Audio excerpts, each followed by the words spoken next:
जय श्री कृष्ण, राधे राधे। स्वागत करती हूँ मेरे चैनल पे, जहाँ हम बातें करते हैं कुछ अद्भुत अनसुनी कथाएं। तो चलिए आज हम शुरू करते हैं। आज हम आपको बताएंगे हनुमान जी के पुत्र का रहस्य, जबकि वे बाल ब्रह्मचारी थे। हनुमान जी को हम सभी अजर, अमर, बलशाली और ब्रह्मचारी रूप में मानते हैं, लेकिन क्या आप जानते हैं कि हनुमान जी का भी एक पुत्र था? चौंकिए मत, आज हम जानेंगे हनुमान जी के पुत्र मकरध्वज की अद्भुत कथा।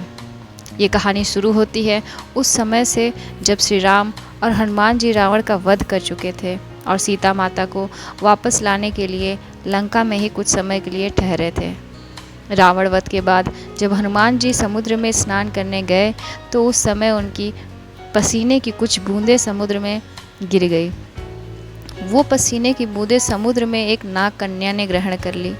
समुद्र की इस रहस्यमयी शक्ति और हनुमान जी के तेजस्विता से जन्म हुआ मकरध्वज, जो आधा वानर और आधा मत्स्य स्वरूप में था।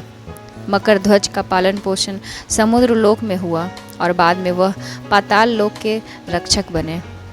जब श्री राम ने अहिरावण का वध करने के लिए पाताल लोक का रास्ता अपनाया, तब हनुमान जी को ही मकरध्वज के सामने से होकर गुजरना पड़ा। हनुमान जी ने जब उसे रोका, तब मकरध्वज ने कहा, मैं पाताल लोक का द्वारपाल हूँ और मैं अपने कर्तव्य से पीछे नहीं हटूंगा, चाहे आप मेरे पिता ही क्यों ना हो। फिर हुआ पिता पुत्र के बीच एक धर्म युद्ध। आखिरकार हनुमान जी ने उसे हराया और पाताल लोक में प्रवेश किया। लेकिन युद्ध के बाद जब मकरध्वज का जन्म रहस्य सामने आया, हनुमान जी को गर्व हुआ कि उनका पुत्र धर्म और निष्ठा के मार्ग पर है।